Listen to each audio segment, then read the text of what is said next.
this week, this month will definitely go super quick. So yeah, September 1st already. Gosh, you know what? It went quick. Before we get started, there is food. I see that a lot of you already got food, so I'll give you kudos right now, but I want to go to the next slide real quick. I know this is going to be a little tough for me, but if you don't already know, JR passed away this morning at 12:30. If you don't know, JR last Monday at 6:30 p.m. had a massive stroke. Every day I was checking in with the wife, Jacqueline, and every day she was giving me just no good news. So the inevitable was going to happen sooner than later. We just did not anticipate it was going to happen this quick. Thankfully, the priest and his daughter was able to say their farewells yesterday before he passed. So if you don't know JR, he was one of our commercial agents. He was with the company for probably 7 or 8 years. And if you know JR, he was such a humble man, such a good spirit, willing to extend his hand on anything and everything. And this one really hit the core for me, is because I have not just as a team leader agent relationship, he was like a brother to me. So, I want to take this time in silence to give respect to him and to his family.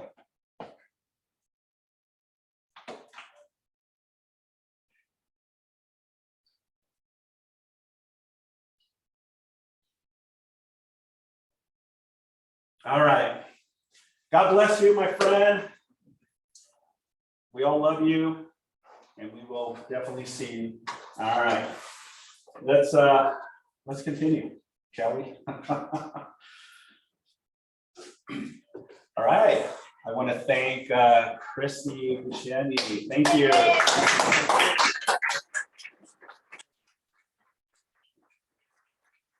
Providing us with an amazing lunch. So take it away, Christy. Well, I'm so glad to be back in the office. It feels amazing just to see some of you guys here and those of you on Zoom. And this last couple of years has been a crazy couple of years. And just to give you a number to put into perspective, home warranty wise, we spent $20 million more this past year replacing systems over what we did the prior year. And what that means is that parts and they're so hard to find. And so when we can't find a part, we have to replace the system. Good news for homeowners, they're getting more systems than that they ever have before. Bad news for us is it results in a little bit of a price increase. And I know how challenging this market is, right? We have multiple offers. Sometimes a home warranty is being written out, but that home warranty is so important because we're the only service that stays with your homeowners after the close of escrow. So when that hot water heater, I'm getting at least a call a day where they move in, the hot water heater breaks, the furnace breaks, whatever it is, and the home warranty wasn't included because it was so competitive.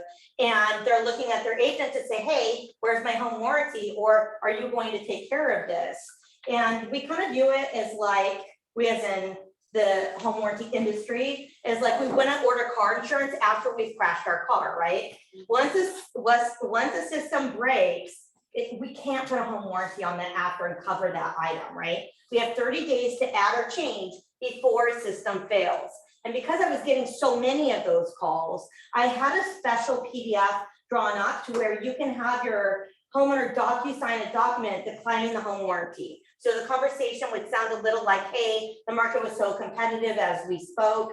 We weren't able to throw the home warranty in the purchase contract. Would you like one? And the answer is probably going to be, no, there's so much stuff. I don't want to deal with it right now. Great, would you sign this? And as soon as you ask them to sign it, it becomes important. And that way, after the close of escrow, when the water heater goes out, the furnace goes out, or whatever it might be, and they're saying, hey, why didn't you get my home warranty? They say, I don't have a plan, which is the conversation that's happening. You can say, remember that DocuSign that you had and this brochure that I emailed you? And they're like, oh, shoot. Okay, yeah. and they get it. So if you need that form, call, text me, Zoom me, however you want to contact me. I'm super, super accessible. I answer my phone on the weekends. I hired 9 people that only handle your homeowners when something goes wrong. So if something goes wrong, you never ever call the 1-800 number, go straight to my cell, my team will take over until completion. There's 3 plans, that platinum plan is the only one that handles the cost for codes, permits, mods, and upgrades when we're replacing the system instead of fixing it. It's really important. As always, washer, dryer, refrigerator, pool are always extra. If you need anything at all, I know you don't physically see me all the time, but I'm only a phone call away, and if you leave me a message, send me a text, I'm really quick at returning calls. So if you send me an email and I don't respond, I didn't get it. So just let me know what you need, and I'm here to help. Thank you. Before you leave, I want to give a testimonial. So I have home warranty under her company, and you know, going and understanding the loopholes that these home warranty, if you know what I'm talking about, I immediately reached out to her, immediately took care of it, problem solved. So it's who you have those relationships that we always talk about. Thank you for that. This is a very important person that we definitely want to keep close to us. So for your clients. I was just gonna say that also in negotiations, I think, you know, as you're doing your inspections, if you're doing inspections, if like water heater nearing the end of its life, or like consider replacing, you can plug your ears for a minute. But what you can do is, instead of putting it on the repair request, it's actually covered by home warranty. So why would you have 7 things when some of it's actually covered by the home warranty? Make your offer look better, or the inspection, you know, contingencies. And so, you know, Christy can help with those kinds of things. Just Caveat to that, just so we set proper expectations, it needs to have been possible, the word possible, to have worked for the new homeowners just one time to be a covered item. So if we're doing things like that as a friend and not as a rep, if the pilot line is missing or there's busy parts, there's no home warranty company that's gonna cover that. But if it was possible to have worked, and in many cases, the homeowners are writing themselves out, because that first call needs to say, yep, I worked, I took a hot shower, I used the heater last night, I used it, and now it doesn't work, less is more, no stories. But if they call in, they're like, hey, I moved in and my agent said not to put it on their report, and we're gonna take care of it. Nobody's gonna take care of that. So we have to make sure our verbiage is on point. But it is very true. I mean, that's from the property that the inspector said that the water heater, you know, probably it was near its life, but it was working great. I mean, it's working perfectly. The other side wanted like a full replacement. I'm like, no, it's actually working. You know, get the warranty. I'm sorry, you can provide also doing the listing, you can also provide the services for the sellers, right? Seller's coverage is great because it helps eliminate out-of-pocket expenses and it helps eliminate pre-existing conditions. $37 a day, you don't pay anything unless you close escrow. And remember, at the end of the day, it's peace of mind, right? That's right. You know, if you understand how it works, you know, it's just a great coverage to provide. And it's an incentive. It's like a gift to your clients. I mean, I've done that numerous of times. Give this as an incentive to my clients. So, yeah. Thank you. I recently had a transaction that the buyer waived the home warranty. And for the peace of mind, because the seller said, well, if he's not going to do it, then, you know, I'm going to pay for it. And I said, you're going to get it. I mean, I paid for it because it's peace of mind, period. Yeah. and that's the happiness. The referrals come from there when they're happy, and everything didn't break the first year. But usually it does, right? Yeah. You know, hot water heaters and furnaces are the first things to go in the first week, and they're hot and they're hangry and they just want a hot shower, and especially if the utilities are being turned off and you're not testing them before it moves in. I can't tell you how many times that happens. Well, a lot of times it's really the usage. Maybe there's 1 or 2 persons that live there, and all of a sudden there's The 5. family, So yeah, that creates stress. things happen. Awesome. Well, thank you so much, Christy. Thanks, Awesome. David. Thanks for giving me the one. Shall we? All right, who wants to give us our mission statement? Anyone want to volunteer? or am I gonna pick on someone? Bob, you got the voice, my friend. Don't tell me you cannot see. I can see it. Thank Our you, mission, sir. provide agents with a place where they will be empowered, trained, and motivated to experience growth, wealth, and a legacy that allows them to live their best life possible. Inspired now. Love it, thank you. Come on, a round of applause. What's that voice? You should be on a, I don't know, a regular. Rick Dees, he has a Rick Dees. Don't worry, just walk by my office or get within proximity and you'll hear my Right, voice. exactly. Period. Thanks again, Bob, for volunteering. Let's continue. Volunteering. Volunteer. All right, one team, one mission moment, share your wins. This is something that, as leadership, we have to provide, you know, what are some of the wins that we have at our market center? So I want to throw that back at our agents. Any aha moments you've done in the last 2 weeks that we had our team meeting? Anyone? And that goes also in Zoom land as well. Anyone like to share any ahas, any rocks? Not all at once, please. No one. No one wants to share. Since no one's going, I'll throw us a bit. There we go. Thank you, Ed. Let's give Brenda a round of applause. Pausing everybody, I love it. I would like to give a shout out to Max and Kevin Parker. He's not here right now. They helped, along with Simon and I, help put together some furniture from IKEA, and that was, you know, it was a lot harder than we thought when we first started, and yeah, so an hour later we have a bunch of chairs that look really sharp. So thanks to them. So now we have a conference. So yeah, kudos to Kevin and Max on that. And I think Max is in here. I know Kevin said he was going to be on the call. He had an appointment out in Los Angeles. All right. So thanks again, Kevin. All right, let's go ahead and continue. Anyone else before we continue? Can we hear them on there? So it's like I don't silent. know. Hey, Nat, can you say something real quick? Just say hello to us. Hi. That's awesome. All right. Motivational minute. Be relentless in pursuit of those goals, especially in the face of obstacles.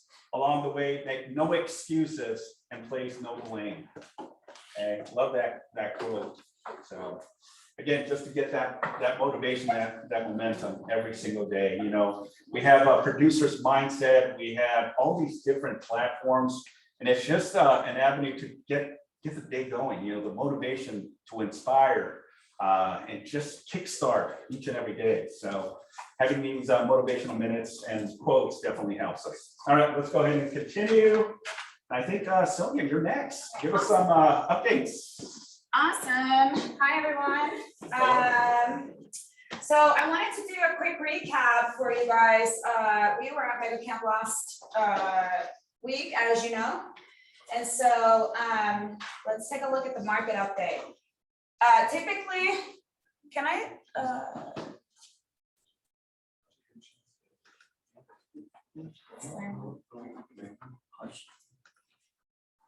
It allows me to Try to share, share but it's screen. not. Yeah. Natalie, not have you set as a co-host? Nat, can you, it's saying yes, it's sharing, but it won't select the thing that I have.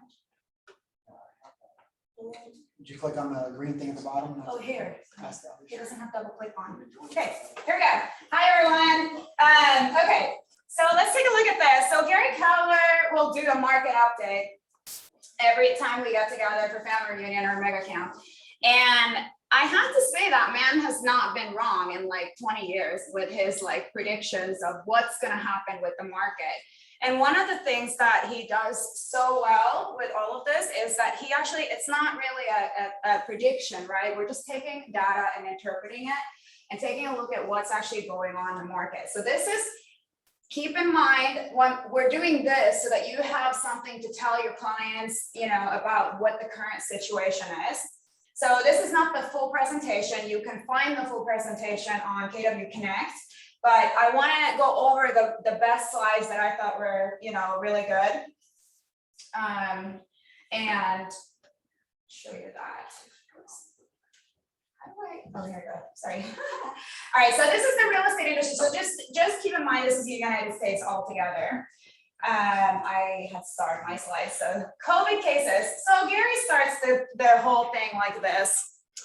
And of course, it blew up all over the internet, like, Gary Gallagher's talking about COVID, right? So he actually said that here's where we are with the cases. As you can see, you're looking at 8/16 at the end over here, and this starts in January, basically. And so when you're looking at this, what you want to pay attention to is the fact that that's just where we are. And if the cases are going up and the FDA approves a vaccine, don't care what side of the debate you're on, right? As a business person, now that it's approved, the FDA can actually require you to be vaccinated. The restaurants, the companies can require you to get vaccinated, right? So the way that that affects you and the community that you're in, Hey guys, Hey. we're getting here.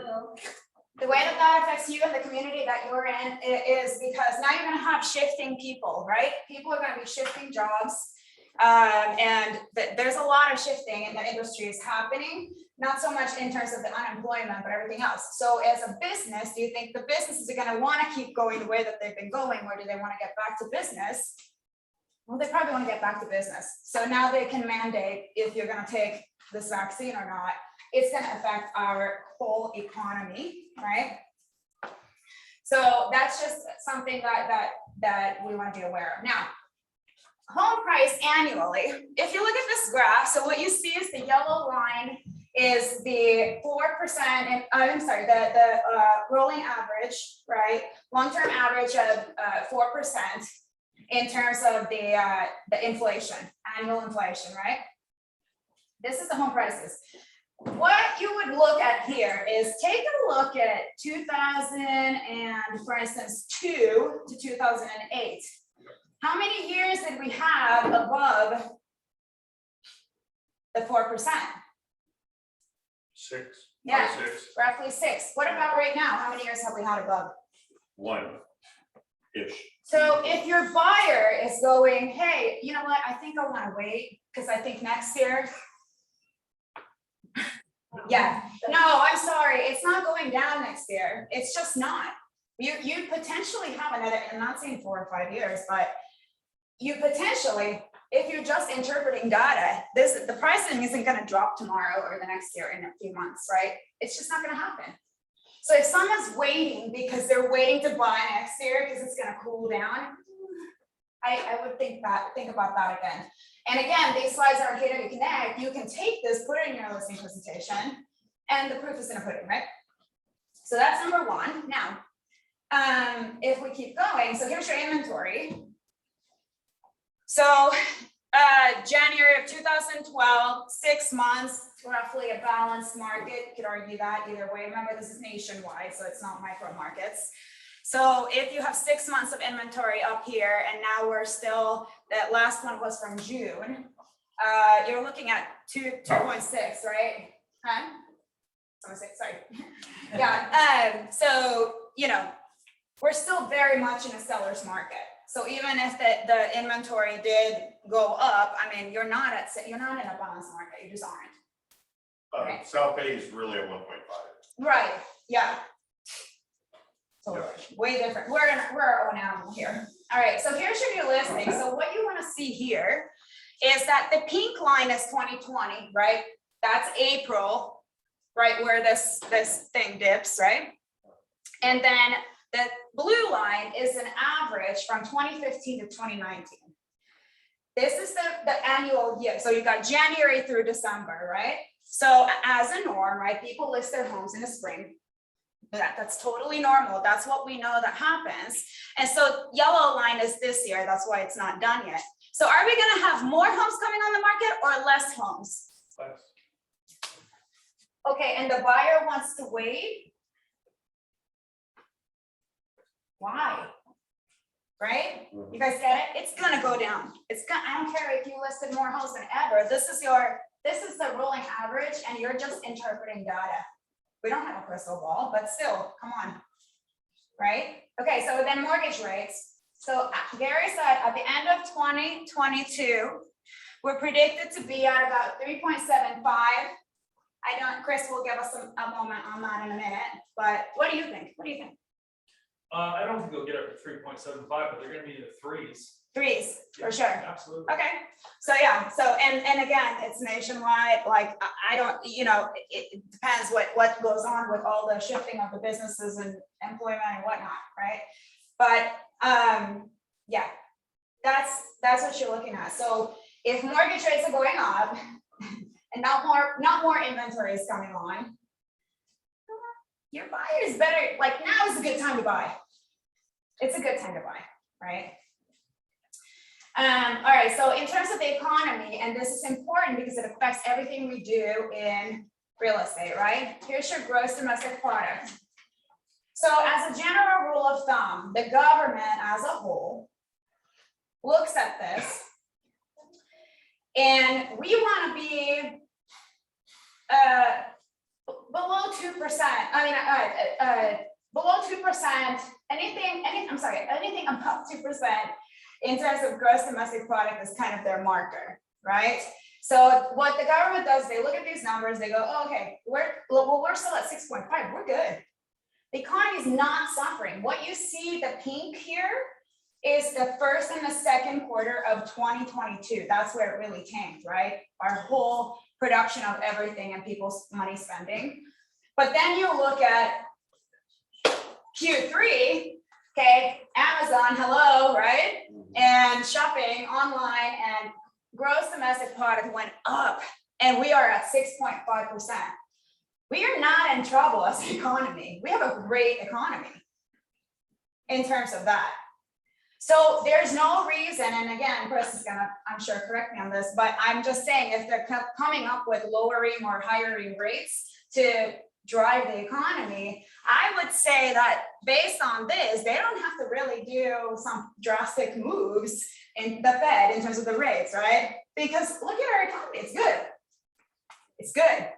So if someone's like, well, they could go down because the economy is bad, it's not bad. It's great. It's the highest it's been since 2015. Okay? Consumer confidence is low because people don't know what's going on. So this is affecting you. So what you're looking at here is a confidence scale of something, right? So what you see is in April of 2020 is when it all tanked, of course, here. Roughly, normally we're here. And then now, again, we're here because of the second wave, right, coming. So we don't know. It's unknown. It's our job to educate people on this stuff, right? The unknown is where the fear comes from. Okay, unemployment. We want to be, if unemployment falls below 6%, right? No, I'm sorry. What was the number? You guys remember? Like 6%. It is 6. 6. That's the target. I'm sorry, if it rises above 6% is what I'm saying. If unemployment rises above 6% as a nation, that's when they start going, okay, this is bad. Right? Where are we? At 4.8%.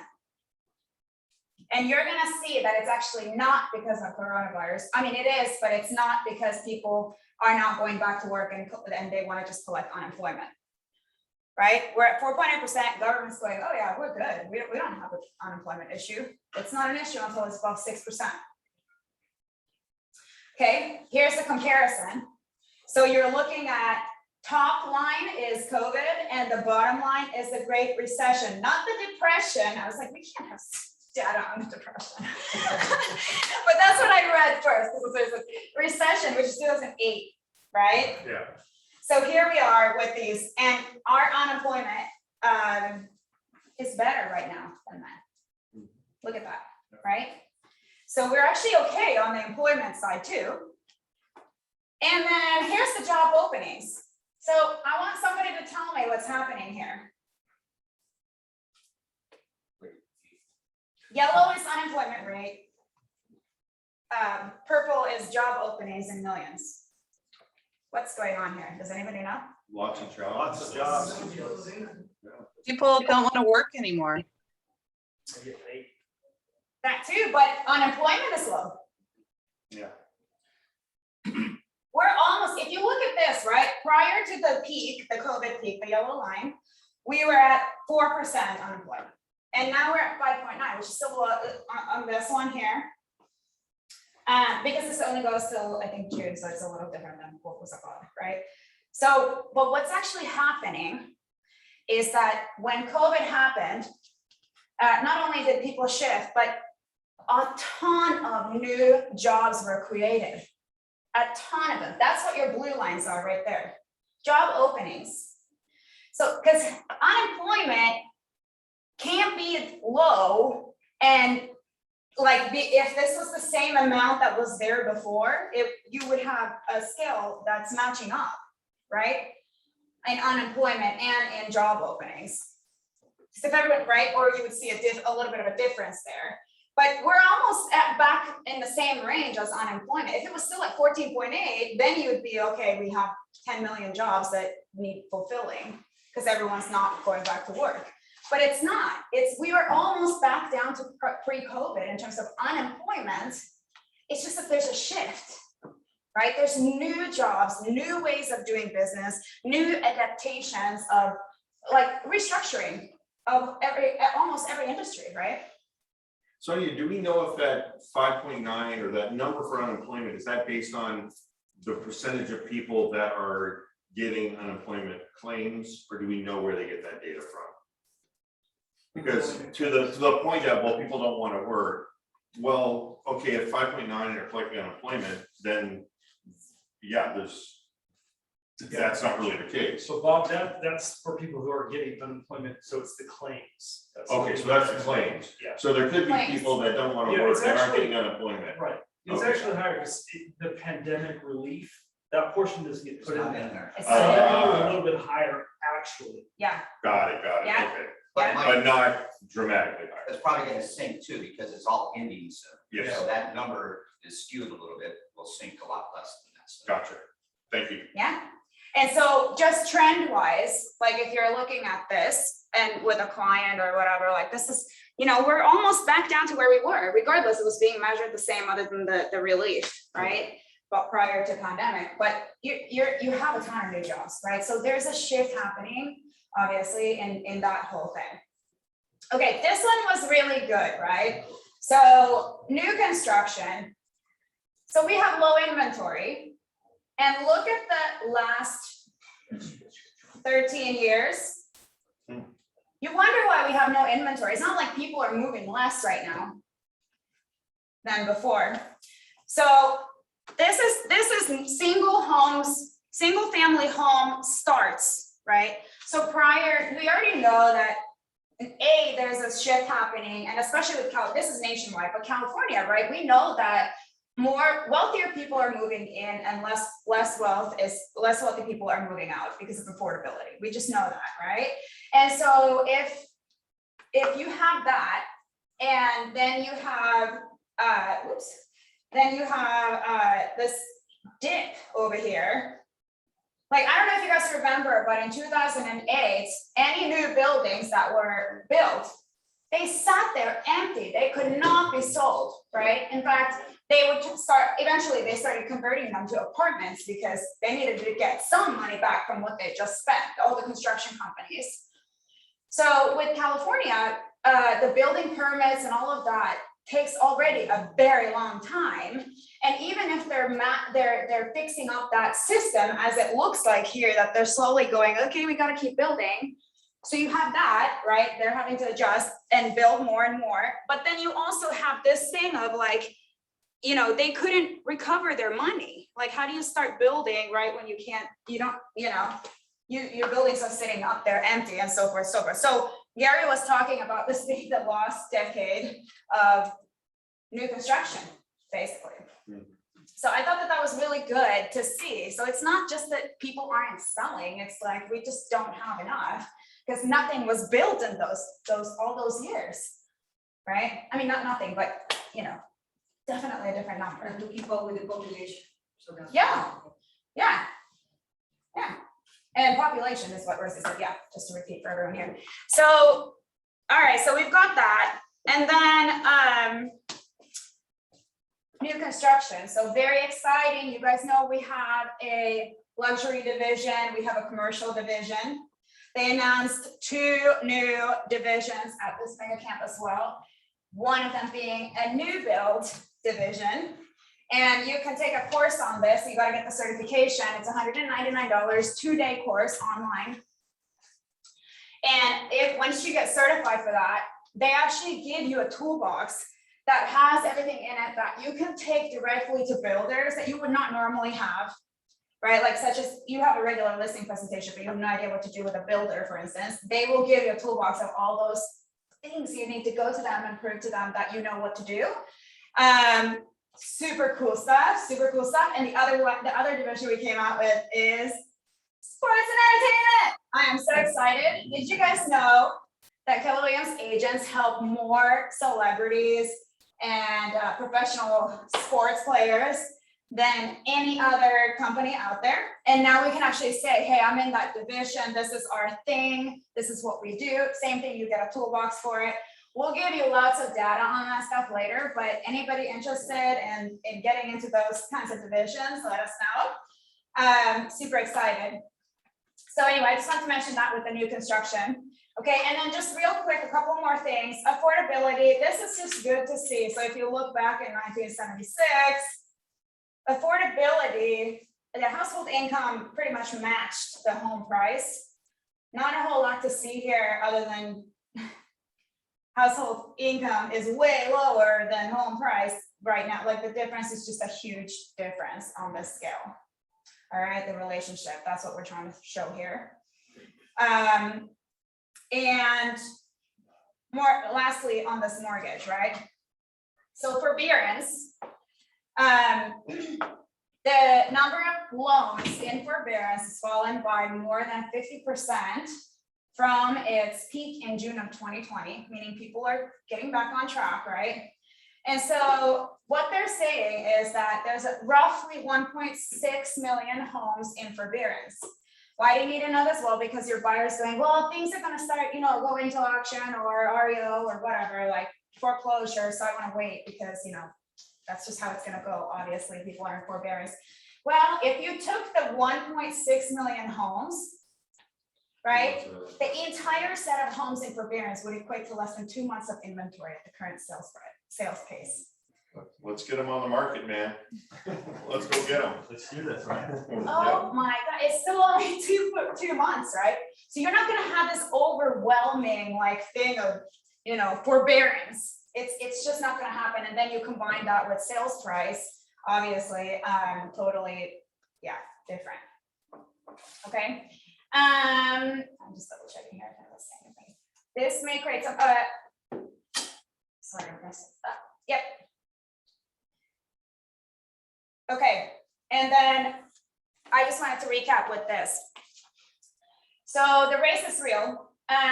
What we see, what you're looking at here is what is a real estate company. So we know that there are all kinds of people wanting to get into this business, right? Including Zillow and oh my God, you look at this, you guys see this one. So you have this middle section here, search, buy, own, sell. What is, by the way, the real estate company? It's what is in there, but who else has a business model that's a search, buy, own, sell other than real estate? Amazon, Who else? Tesla. FedEx, anyone can be in the realm of search, buy, own, and sell, because that's actually what we're talking about. We're not talking about real estate specifically. And that's why you're seeing companies like Zillow come in and become a brokerage. That's why you're seeing people like mortgage companies, title companies, and insurance. USAA now has a real estate side. You guys know how loyal USAA customers are? Is anybody a USAA customer? Oh my God, they will never go anywhere else. You have serious competition with them. Serious, in terms of loyalty. So now they're like, oh, we want a piece of that real estate pie, right? Everybody wants a piece of it. Then you have the tech providers. Now they want to be in real estate. You got the different programs, loans, concierge, places that are all going into this middle section, which we would actually call the customer experience, not the real estate industry or real estate company. So you guys are all in the business of customer experience. I would just say, think about what that means in terms of all of this. What are you bringing? So if the aggregators are Zillow, they're like, well, everyone uses us anyway, right? And then you have insurance. Well, you already know us, we're your trusted people, you want to work with us. iBuyers, oh, we make it really, really easy for you. It's exactly what you're looking for in terms of the experience. Real estate tech, oh, we have the tech improves the customer satisfaction by like 80%. So anytime you have someone look at an iPad during a transaction, they're like 80% more likely to use you again. It's mind blowing. Then we have real estate companies, you. What is it? Why would they go with you when they can go with all these other things? So this is the value proposition piece, the relationship piece, and what you can offer people who are looking for that experience. So this, you can take all of this. There's more slides if you want to see more on KW Connect. And it's on the front page. If you just scroll all the way down, you'll see it right there. And then there's also the full recap from Gary Keller, not in a video, but in a text format. So you can read his notes on this. Okay. So hopefully that was of value to you guys. I can drop these in a minute in the chat also, but they are on the website. Okay. Any questions? Questions, comments? In my comments. What? I said I made my comments. What you guys got? Anything? Anyone online? We're good. Awesome. All right. Let's give Sonia Thanks, a round of everyone. applause. Thank you, Sonia. I got it right here. My backup to my backup. All right, awesome stuff, Sonia. Thank you so much. You know, what we gathered from Naked Camp, very important because Gary Keller sets the trend, not just for the state of the company, but nationwide. And, you know, he's all about data. So good information, and all this information, as Sonia mentioned, it is provided through the KW site. All right, so September birthdays. I see Louis Palacios. Happy birthday. I see that here. So happy birthday to all of our September birthday babies. So yeah, awesome stuff. That's a big list. And Chris, happy birthday, Chris. Yeah. Awesome. All right, let's continue. Then we have our next slide, which is our September's anniversary. Look at the list of people: Betty, Jason, Louis, Andrew, Donna, Tina, Nick. The list goes on and on and on. Max is on there. Where's Max? All right, Max, already? All right, congrats, Max. Been here a year. Adam Ton, I haven't seen Adam Ton. I can't believe Adam Ton. I remember him vividly. I know he's out there flying planes for Delta, but wow, I can't believe it's already been a year. So congratulations to all of our September agents. All right, let's continue. I believe the next slide is welcoming our newest additions to the family. It's Jerry and Michael, and also Dwayne. Dwayne just joined us today.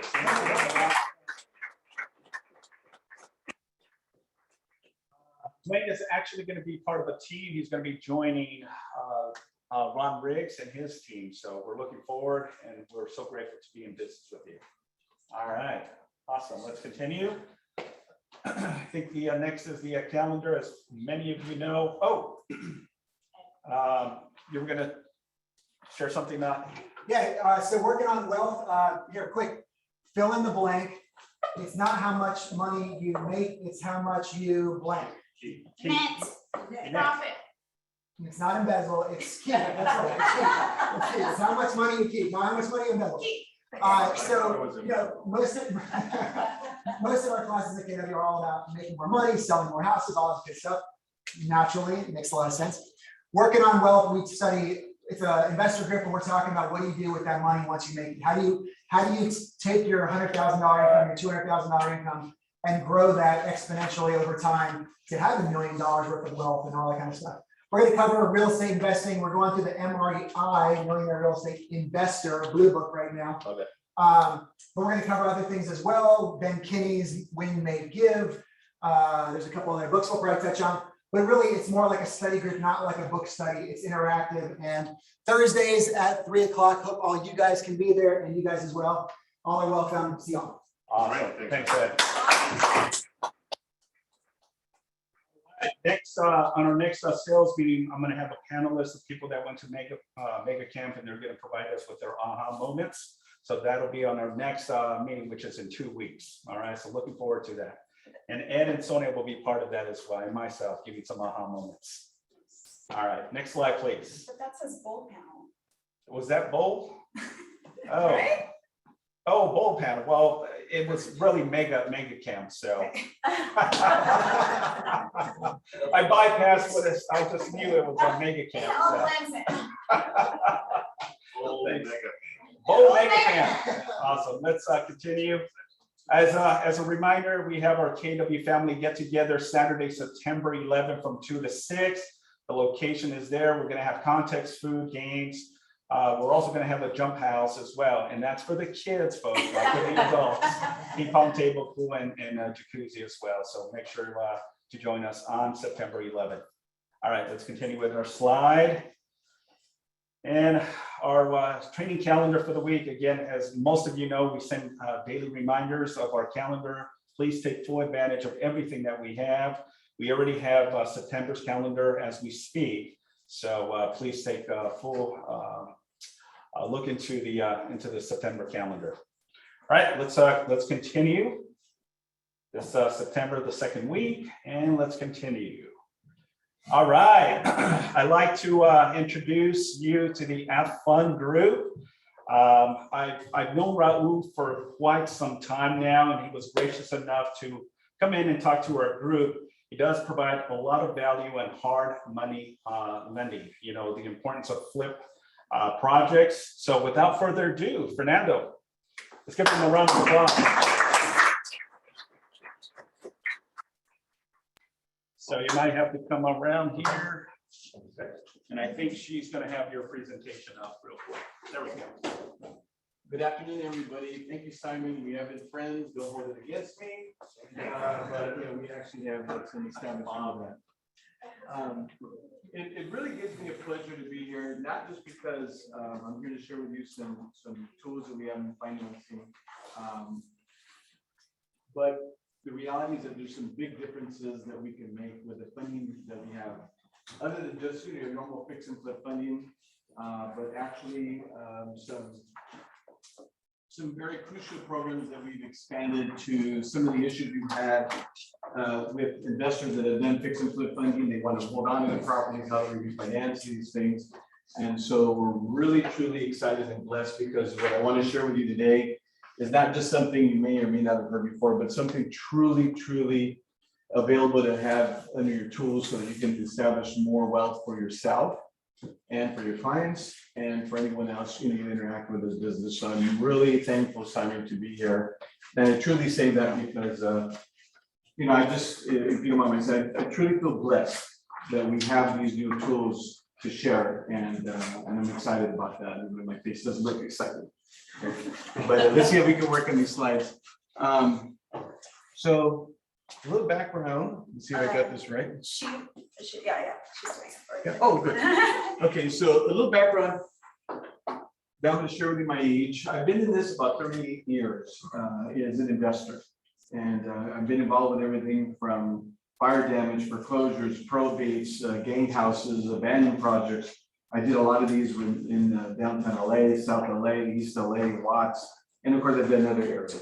But through that experience of having done flips and had my own construction crews and managed by workers, and so therefore it's different when I share with you about our fix and flip funding from a lending side, rather than just sharing with you that I've been in the trenches. We've been doing investments. We lost money. We made money. And through all that experience, it enables me today to stand in front of you and share with you our funding program. But our presentation is based from our experience, which is first and mostly important, because when I share with you what we can offer, I've been in the same situation, whether you as an agent or whether you helping investors do fix and flips, whether you want to get involved with it. It's really from hard knocks experience. And so with that, I'm able to really share with you the pros and cons of the business, where we stand differently from our competitors in doing fix and flip lending, and some solutions that we were able to create from all that. So that's what makes us feel, that we have something, a tremendous opportunity to offer everyone here. Turning my experience, again, I'm sharing with you my age now. Started in 1980 with my family. I'd like to introduce my brother Robert right here in the front. My older brother, he thinks he's the youngest, but he's the oldest. My daughter Janice is over there, and she works with us. She does marketing as well. So I purchased our first building, in fact, with my brother Robert, a 16-unit building in East Los Angeles at the age of 20. I think we bought it like for 120,000, 16 units. That initiated that. We bought various apartments we mentioned in East LA, downtown, South LA. At that time, there's no bank financing. Nobody would finance fix and flips. It was strictly, you'd have to come up with 30–40% out of your pocket. And then you had to provide your own rehab funds. So it was very different back then. At that time, we also did carrybacks. Literally, when you talk about owner carryback, we did first, seconds, thirds, wraps. If everybody understands it, like an all-inclusive trust deed, wraps against wraps. And so these are very, very common financing tools that we had limited to ourselves. So, starting with that was really the beginning.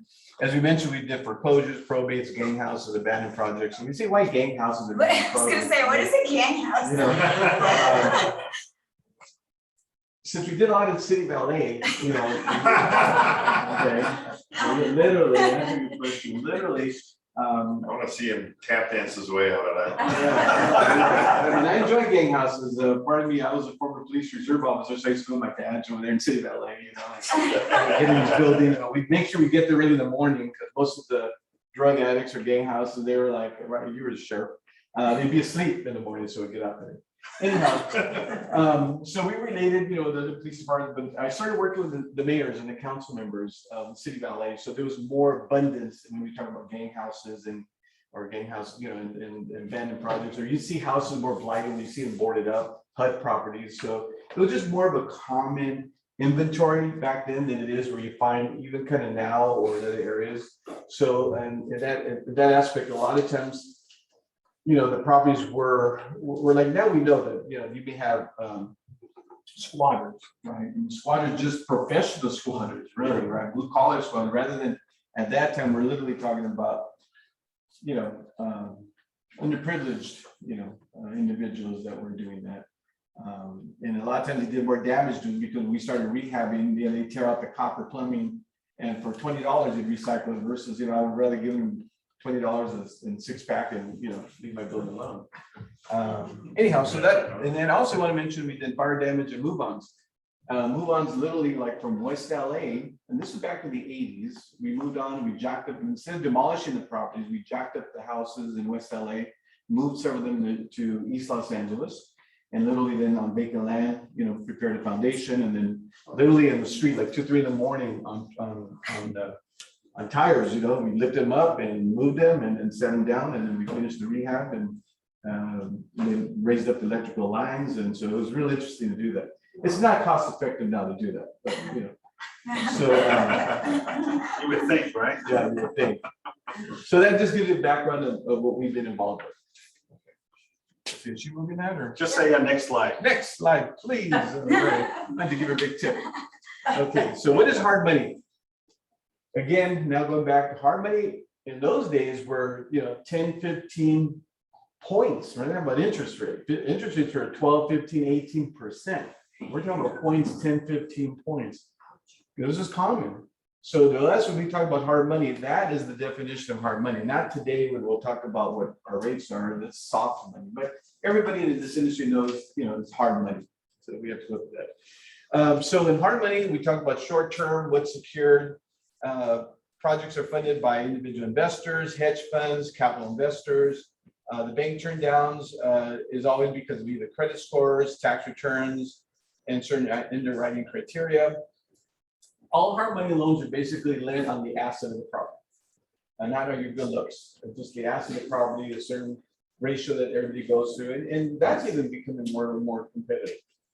But that's basically what it's secured against. Again, monthly interest payments are typical, not conventional loans. And of course, lending to LLCs and corporations has become something more common now than it was in the past. And if anybody have any questions, stop me during the process. Next, please, whoever I'm talking to.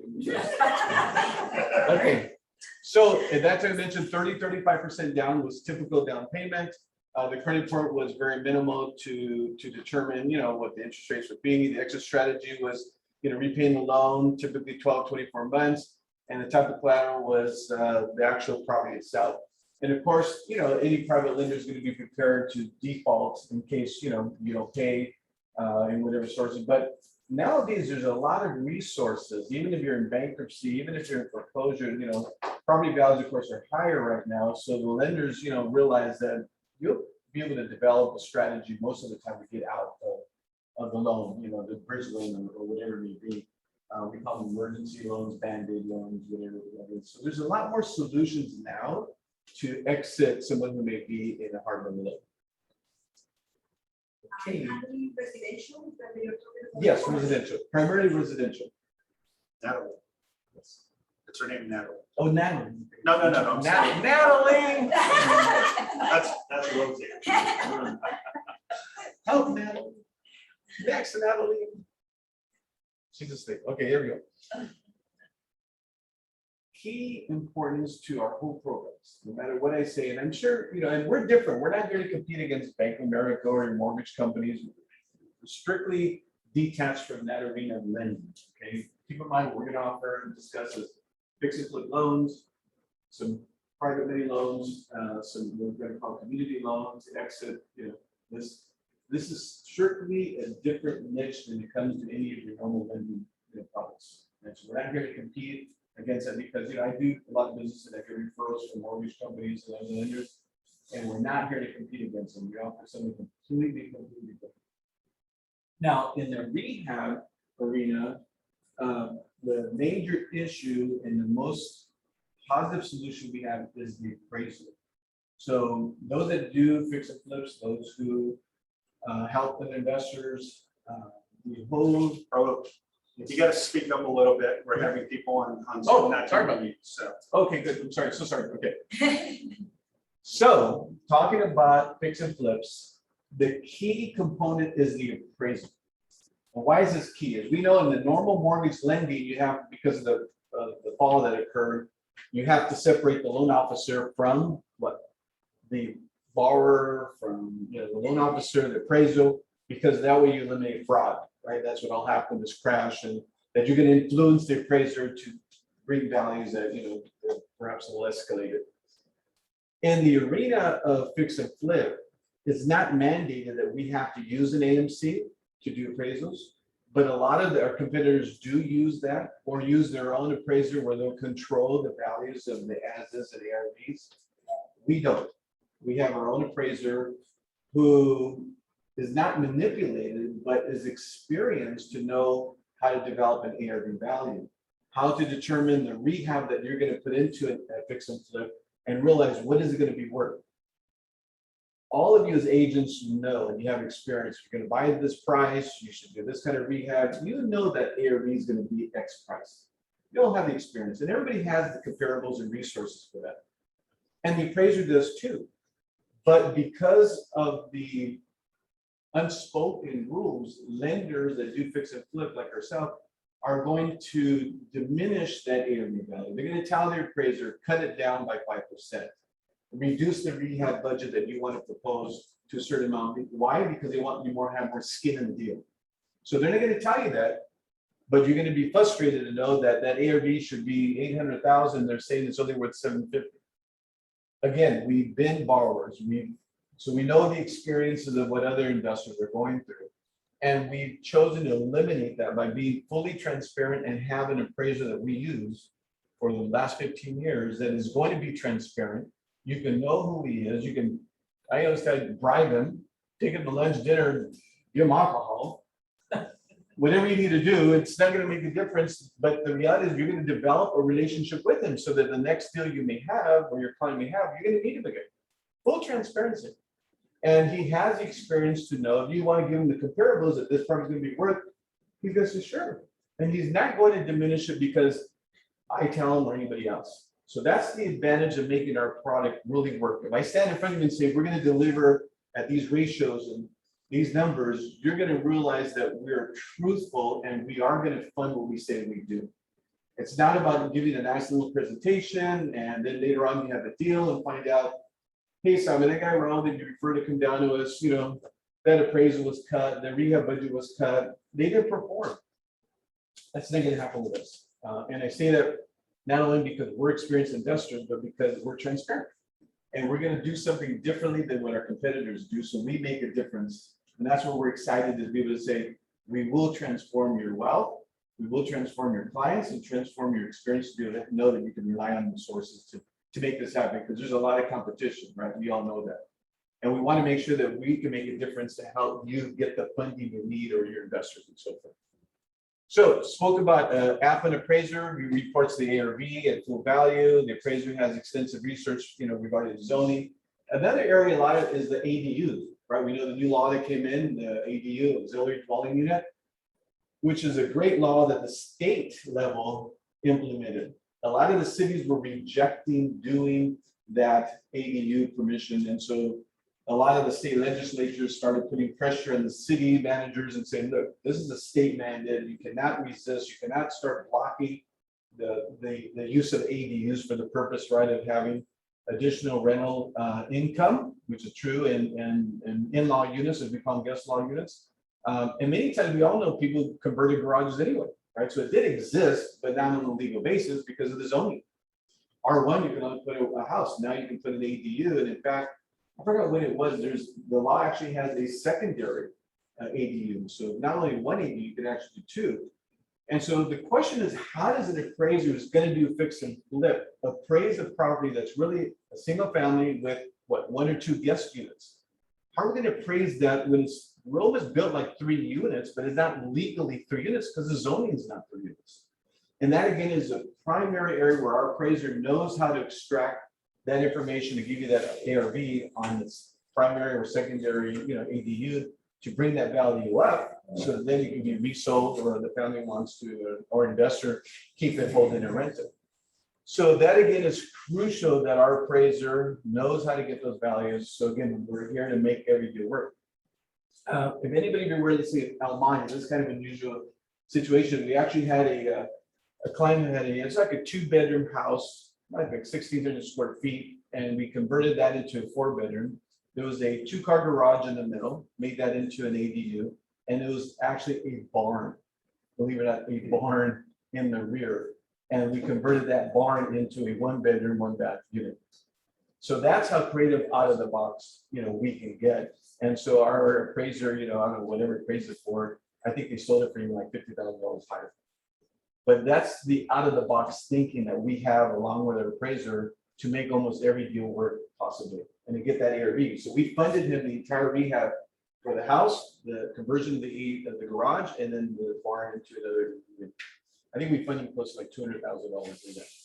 So our rehab budgets are not like just 20, 30,000. We've gone up to 600,000 in a rehab budget. You know, reconfiguring, demoing, reconfiguring the interior, add on. Especially like if you have a lot of properties that maybe a 2-bedroom, 1-bath, and not too many investors, you know, first of all, not too many homeowners really want a 2-bedroom, 1-bath house. So we suggest the investors, you know, make that 2-bedroom, 1-bath, add a bedroom, 1-bath addition to the existing house. Now do the garage conversion and now, you know, increase the value. And so now you as a realtor have more product to be able to put back in the market. So we include that rehab completely. Okay, we'll go on to the next, please. So we talk about now the programs. So we have 85 to 90%. So based on the experience, either as yourselves or with investors, there's really kind of like 3 tiers. If you have no experience doing a flip, then we could typically do a 20% down, we'll lend the 80%, 100% of the rehab budget, subject to the ARV of 75%. If you've done, let's say, 1 to 3 flips, we could do 15% down payment. And those who've done maybe, you know, 6, 7, or 8 flips, we can get down to 10%. But all 3 tiers will give 100% of the rehab budget And again, the ARV would be up to 75%. So the key thing is that it's realistically true because our appraiser is going to actually do the values as accordingly. We're not going to go in there and say, the value came in 50,000 lower. Now you're going to come up with more cash. That rehab budget you wanted 200,000. Now we're only going to give you 150,000. That's what we experienced as investors when we were dealing with other lenders. That is not going to happen with us because we know the transparency is what's going to provide everyone, repeat business, not only for yourselves, but for your clients or an investor that, may be actively doing this. So again, we talked about 75% future value. We have a $100 million line of credit, not to brag, from a capital partner. It took us years to get it, and I wish we had it years before. So we couldn't utilize this, line of credit totally for ourselves. So that's when we started sharing this with other investors. And Simon knows the area we're from. We're from Montebello, our office is Montebello. I grew up in Monterey Park, and a lot of people knew me just as an investor. So they said, "Well, why are you doing this lending all of a sudden now? I'm not a professional speaker. I'm not interested in doing this kind of marketing." But I realized that when we were doing the flips, no one would actually show us and tell us who their lenders were. Everybody kind of kept it to themselves, right? Because they were afraid that their lenders or private parties would be limited in the capital they have, so they don't want to share that. And so over the years, said, we need to help other people. Let's share this program. Let's share to create wealth. And so then it started getting us involved with individuals like Simon and the other offices and say, let's talk about this and really bring this forth. But we had to make sure that we had everything solidified first before we brought the program out. Because I didn't want people to say to us, Raul, we know you as an investor, we know you, but how do we know this is true? Or, how do we really can produce? And so that's why it took us several years. And that's why I personally do this marketing. And people say, well, you should get like 20 people to do this. And no, I really want to do a grassroots so that we can understand directly from me how it works so that you have the confidence. And then that you have the ability to share that with your investors. And we also talk about, like Simon may suggest, that even those of you that do not have an opportunity to do one flip yourself yet. I forgot your name. Someone said you've done a lot of flips. Yeah, Ron. Ron, thank you, Ron. So perhaps Simon then could get everybody to say, no, you may not have 100,000 to do your first flip, but what if everybody has 10,000 each and start putting that 10,000 between each other and get the first flip going?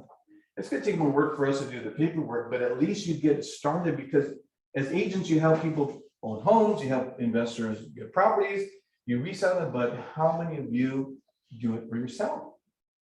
Ron may have a lot more capital over the years that he's developed, but at least everyone should be able to participate, bring in again your resources to get us, so you can get that first deal going and then multiple deals while you're doing real estate sales or while you're helping other investors. So that's kind of something that, I'd like to have Simon hopefully, implement with everybody.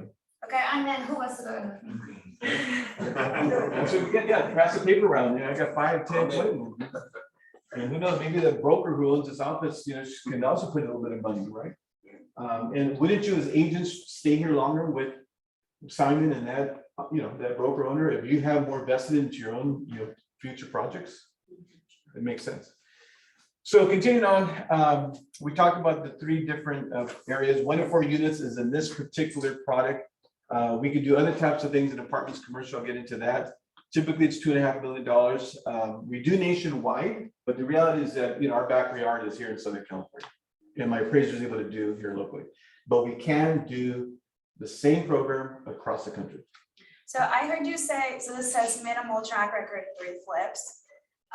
And then, but you said something about if it's someone's first flip. Correct, 20%. 20, it does say 80-20, okay. So those are the 3 tiers, no experience 20, 1 to 3 flips, 15% down, and then 6 or 7 or 8, 10% down. Okay. Next, please.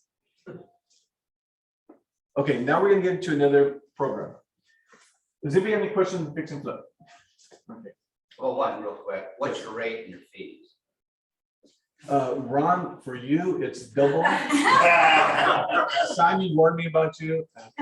Okay, so we're at 9.5%. I'm sorry, 8.5%. 8.5%, 2 points.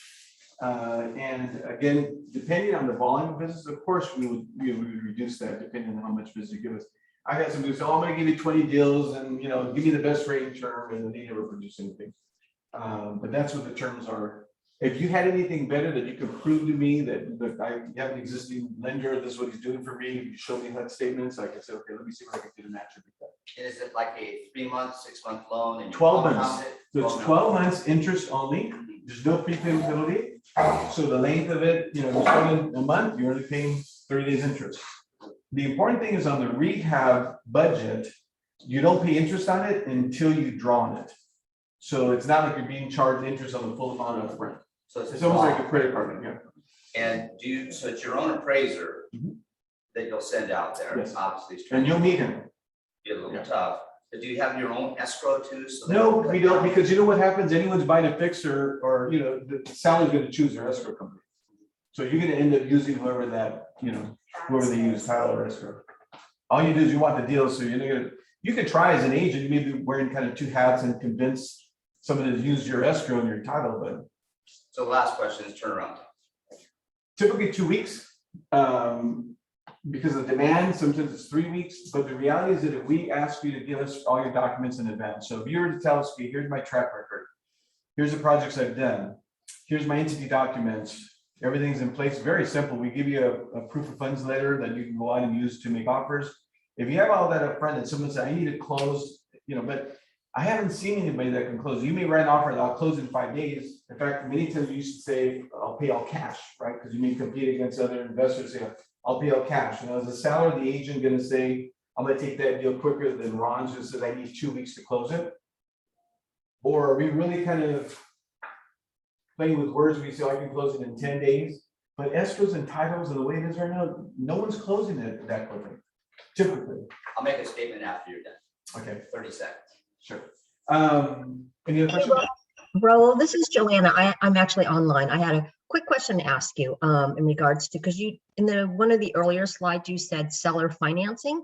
So are you working with the seller to do that, or are you guys purchasing it and then that's how you're considering the seller financing? So right now, we haven't had any experience with seller financing because there's so much liquidity out there that sellers are not wanting to carry back anymore. They say, I want cash out, pay me off and go from there. So Got it. I don't see seller financing being used right now. I would see that more often in apartment buildings where for tax purposes, you know, you could suggest them to carry back a note and therefore they would help them so that they can, you know, pay less taxes.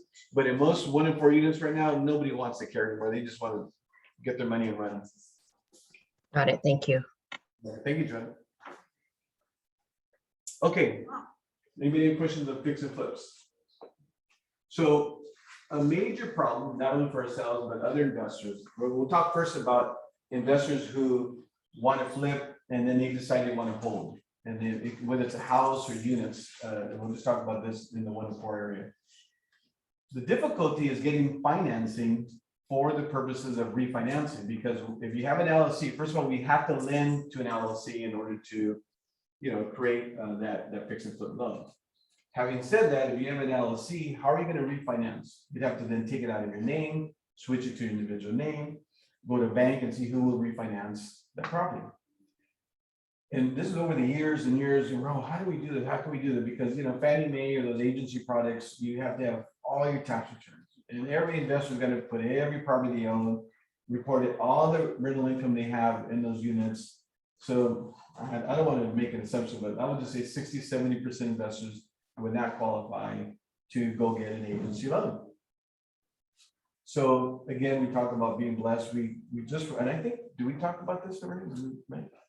So this recently occurred that we created the opportunity where the LLC or corporation can refinance that property that we did the fix and flip and give them a 30-year mortgage in the name of the LLC or corporation, which is phenomenal because, you know, they couldn't get that elsewhere. But the important thing about, we're talking about no tax returns. So therefore, that solution has just been like a phenomenal right now, going out and saying no tax returns. You know, I can refinance it. And we'll do 75% cash out on the refinance for 6, you know, these seasons 6 months. And if they're rehabbing it already, it takes 2–3 months. And so it's really not that far off to be able to do that. And now they can take that money, and then roll it into something else. So the idea is that now that we've established a 30-year mortgage in the name of an LLC or corporation. So that's what we call our community development program. And so most people, just for you to understand where this is backed up, because most people aren't aware of it, is actually by the Department of Treasury. Not Fannie Mae, not Freddie Mac, no banks, Department of Treasury. And Department of Treasury came out with a program saying we need to help underprivileged. So we said, well, how is the LLC doing flips underprivileged? And we'll get into the owner side as well for retail. But it exists. And so what we have to do is we have to show them that, the properties are not so much in blighted areas, just that the fact that they've been rehabbed, that they, are allowing now the assistance to the investors. And then we'll talk about the homeowners directly. Next slide, please. So as we discussed, no tax returns. And I know that we have, I think my daughter and I had where's our disclosures, Denise? Do we have that somewhere? Okay, the very end. So I needed to have 3 disclosures mentioned as we talk about this program. I am not a recovered alcoholic. I have never taken drugs. My daughter's listening. Never taken drugs. And I didn't get released out of the mental hospital recently. So with those 3 disclosures, I'm saying that because truly everyone's saying, "Ro, this is unbelievable."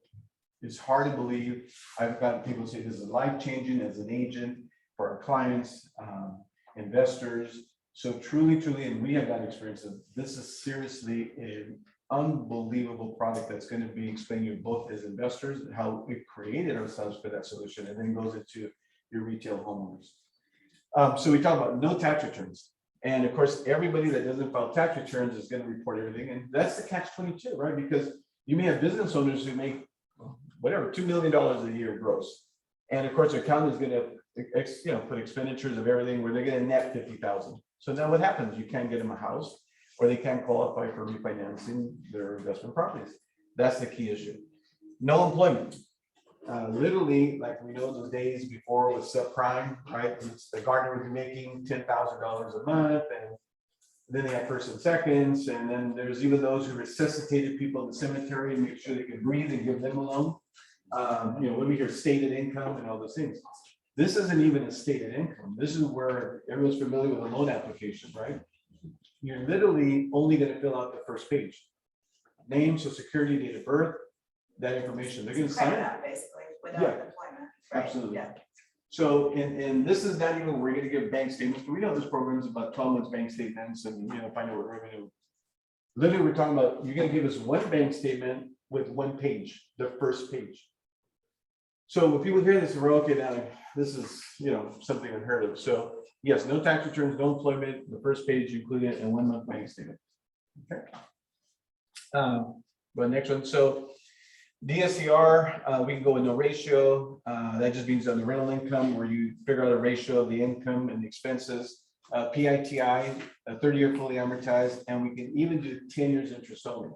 So most investors, and we find that we say, you're not paying interest anyway, principal on your loans anyway for the first 10 years. Why not just go 10 years interest only? It's still a 30-year loan, but 10 years interest only for cash flow purposes. Okay, and what happens statistically, even homeowners or investors, depending on what age, they're going to sell or refinance a property. So, some people get nervous and I want a 30-year fix. I think that was more in the 80s or 90s when rates were, so low and they jumped up. Nowadays, I don't think we're going to find that rates are that high. But the cash flow purposes, you really can use the 10 years interest only and capture that. And then, but it's still a 30-year mortgage loan. Next, please.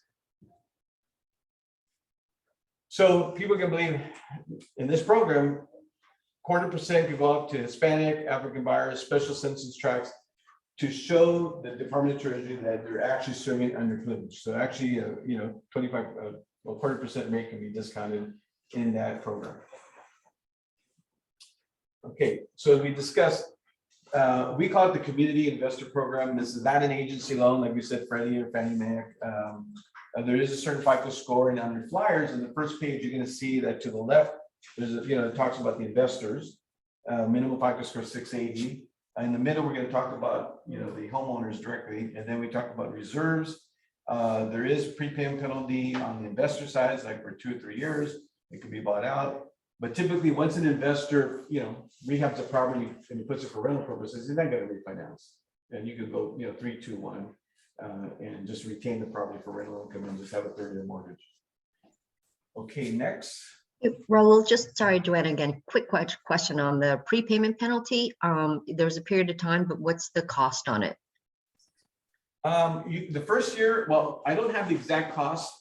It's typically like the first, like sometimes 80% of the first 6 months, or you can reduce it 80% the first year and the second year.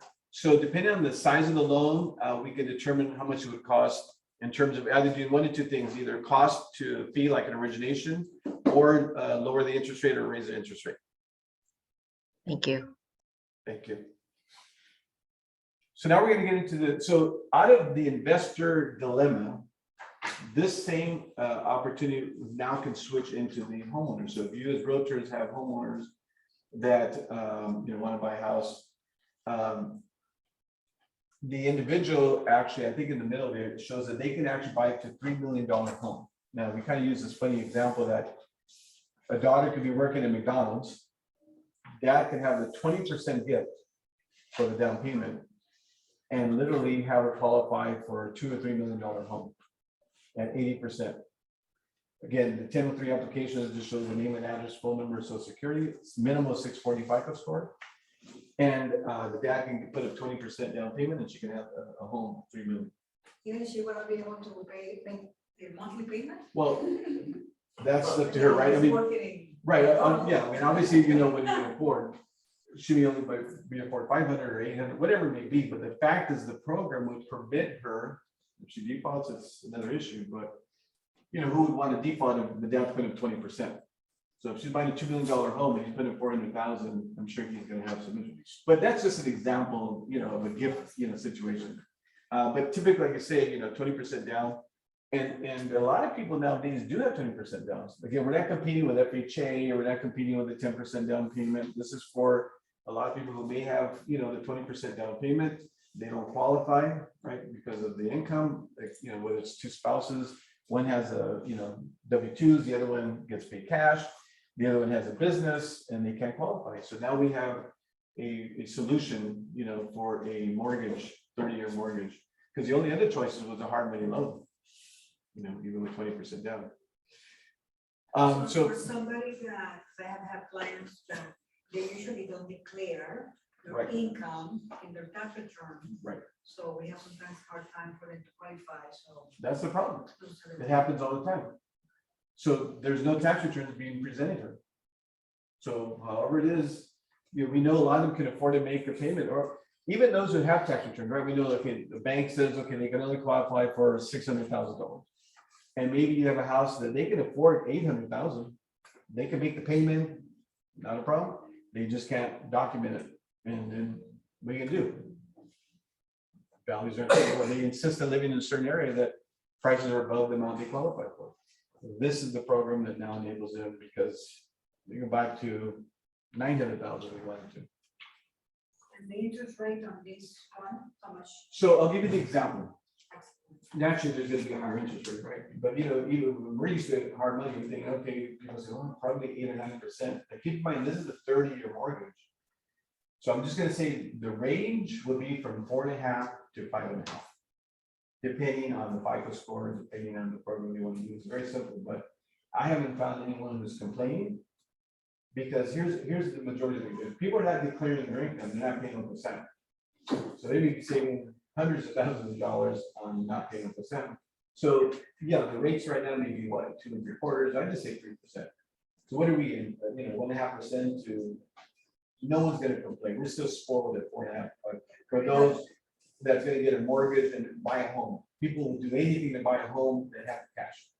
And 20% is not even a down payment. I mean, the problem for this, they just can't get any mortgage because no one will lend it to them.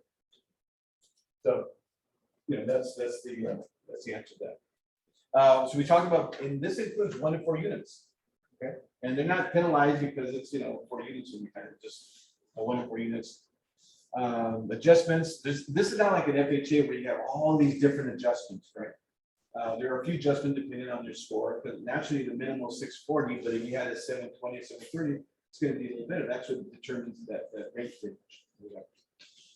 Okay, next week, okay, so now we go into the investor. So believe it or not, as an investor, you can use this money to pay, buy property up to 1.5 million, and it's on that form there. 15% down. And that's not even, doesn't even have MI insurance. 15% down, a 30-year mortgage in the name of the LLC or corporation. 80% is there to 2 million. Now investor refinance, 75%. Cash out, you don't have to put what purposes there are. 680 is minimal for investor. They all have PITI. You gotta have some cash out reserved, but the actual refinance you're doing is gonna be used as reserves. The loan will be in the name of the LLC or corporation. It's a 30-year fix. We talked about 10 years interest only, 1 in 4 units, and it doesn't include condos. So that is the investor program. And other than the 75% cash out, if you had to get it earlier, we could actually do a rate and term up to 85%. So they only wanted to refinance before the 6 months term, we can do an 85% rate and term. Next, please. The individuals. So we discussed 20% down, up to 3 million. And same thing, refinance 75% cash out, 640 minimum FICO score, PITI, 30-year fix, 1 in 4 units. So the same program for both investor, but the amounts are different. An investor only 1.5 million up to 50% down, and a homeowner could use up to $3 million. Okay, next. Foreign national, there are a lot that, you know, in fact, the last person asked me is, I think they had like 50-60% down, and I could not get anything other than, you know, hard money, maybe 3 years, 5 years. But a foreign national, a true foreign national is that it has no social security, right? And it has a passport.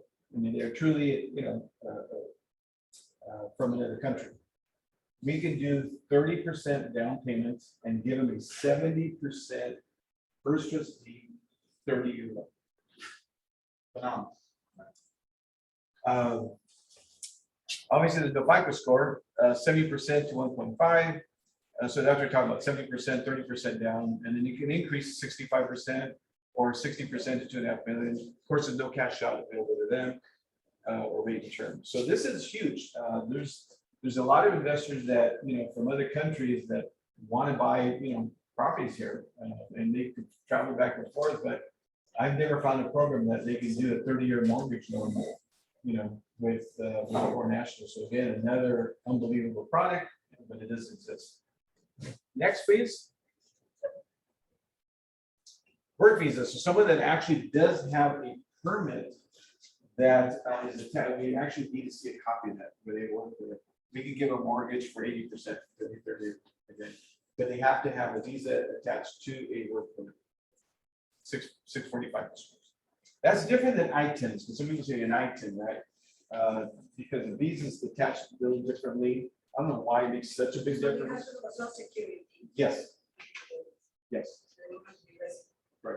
But they have a work permit, right? So obviously they're using that social security for that purpose. Okay, next. Okay, I think, okay, there's another key thing. So the appraiser we talked about that will do the actual, the actual appraiser that's going to do the fix and flip that we talked about, so very important. When the investor wants to refinance, we're going to use my same appraiser to appraise the property for the 30-year mortgage. Okay. Don't ask me how I got it done, but I got it done. Okay. I know in Spanish we talk about movidas, right? You know, under the table or some kind of rule. Okay, but we got it done, and so that's also an awesome relationship because the same investor is going to know truly what it's valued at, and again, he's not going to be conservative in terms of undercutting that value. So it may be even higher than what it was when you did the ARV. Who knows? But in all cases, he's not going to be conservative because he knows how to do the research to come up with the best and highest value. So that's really important to take out the loans that we're doing with fix and flip it. Okay, next. Okay, so recently also, and then I talk about recent, like literally 2 weeks ago, 5 to 20 units, just only between that amount. We can actually do an 80% first trust deed 30 years, or we could do the interest only, no tax returns. Okay, and then, again, that's huge because of a lot of investors, right? And we had someone that just recently, they had two fourplexes, and then they had a 7-unit, a 9, a 12-unit, and a 20-unit. So perfectly those three. And what happened? They didn't get a report on the income. They want that cash, and they're only going to show a little bit of income. And automatically we know that no bank is going to give a mortgage, because once they say, and they can own it free and clear. That's the amazing thing. You can have any kind of property, house or units free and clear. Go to a bank or a mortgage company and say, I want to get a loan. Maybe I will borrow 100,000 and it's worth $1 million. No agent, no bank is going to give that mortgage, because if they don't show the income of those rents on that particular property, the bank automatically denies it. So this is the solution again for the purpose of that area we talked about, no tax returns. And a lot of people I just found they don't show the tax return. So 2 to 20 units. Actually, I should have put 5 to 20 units. Minimum 645 per square could be done. Typically 2 million, but if they're larger units, it could be up to 3 or 4 million. And guess what again? Higher price. Okay. So that's the key thing. And that's what's going to make the difference, because what I found is a lot of people can have these programs, and then you get the appraiser and put the value, and then that determines the amount you get out.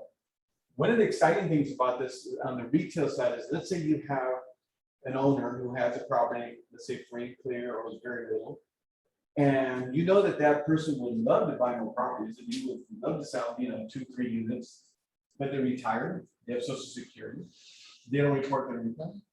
How are you going to take that money out of that house to be able to invest in more properties? And that's the key issue that always becomes an issue. Now with the program, no tax return, we would use the no tax program at the 4.5%, 5%, whatever that would be, to take 75% out of that homeowner's home. Now they're assured that they have a 30-year mortgage, not concerned now because they can make the payment, again, the documentation. Say on a typical house that's worth 800,000, you can probably get, let's just use an example, 500,000. Now you got 500,000. Now we open up an LLC, and let's just say you can find 2, 3, or 4 units for $1 million. Use that simple number, $1 million and 2, 3, 4 units. You only need 15% down as an investor to use this program. So that's only $150,000 you will need for them to buy 2, 3, or 4 units of that amount.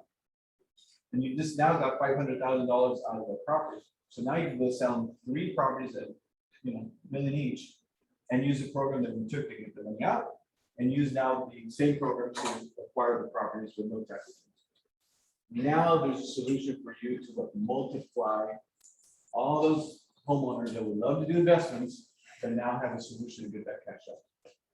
So when we mention that, like I said, it's really very, very exciting, because now you as agents have all the tools to be able to help get those owners to refinance, pull the money out, and acquire not just one property, but literally, like say, 2 to 3 properties with that. So it's really just strongly multiplying, as you as an agent and production, and of course, the homeowner, you get more investments. Next. Oh, so these are the disclosures I said. And it's exciting, because a lot of people say, well, they know me, right, as a fix and flip lender and investor. Well, someone says, you must be smoking. Are you doing some drugs now? I mean, this program is no way believable, right? I mean, there's just no way when you're telling me the truth. But obviously, through my relationship I've had with people, and they say, okay, and like Simon said, well, I wouldn't have you come present something like that and be embarrassed unless I knew that you are who we've known to be, and provide that. So we're excited to let everybody know this program. And the other thing is not like a pilot program. It's not like we're gonna say, okay, we only have like a few million, and then when you call me, say, sorry, we ran out of money. That also happens to certain particular programs. Let's say that a mortgage or bank comes out with. So if you ask Wells Fargo or Bank of America, they don't know about these products. They don't offer it. So again, I know this purposely because I don't want to be stepping on somebody's toes that they think I'm competing in the mortgage business when I'm a fix and flip niche lender. But this is the solution from the fix and flip, because the investors say, well, I want to refinance and retain our properties. How do we get this thing handled? And by the way, even if they did have perfect tax returns, everything reported, on an agency, you could only do 10 loans. On this program, I could do 20 loans for an investor.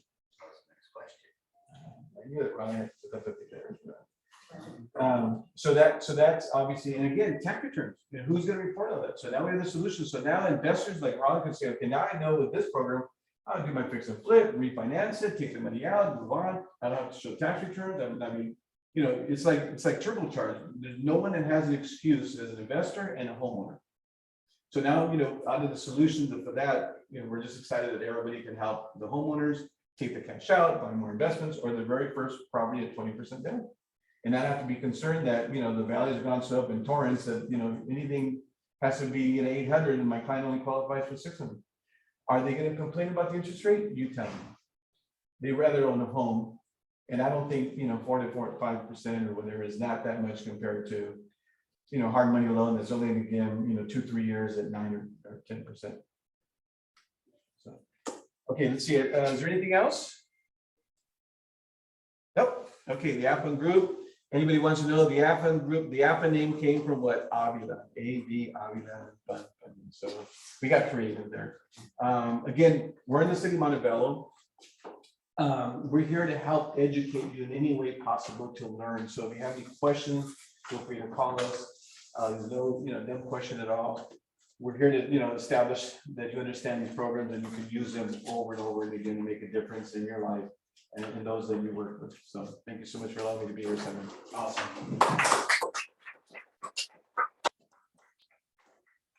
Any questions? Any questions? I'll make a statement to the group. So Dwayne, thanks for coming. Somehow or another, Dwayne found me on his, what was that? LinkedIn. Yeah. We talked about a year ago and he called me specifically just to be an investor. And about a month ago, he found me and said, I gotta come work for you and come, that's why he's here.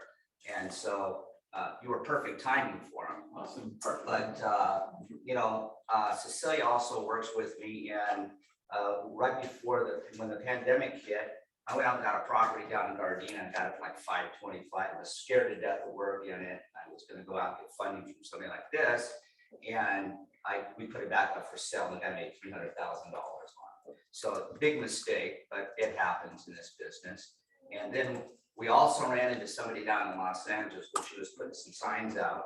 They saw her putting signs out, and this lady was doing a program like him, and she had 167 doors in about a year and a half by doing programs like this. So the guy we sold it to went and got a 10% loan, hard money for 6 months, made 300 grand. So I've used OPM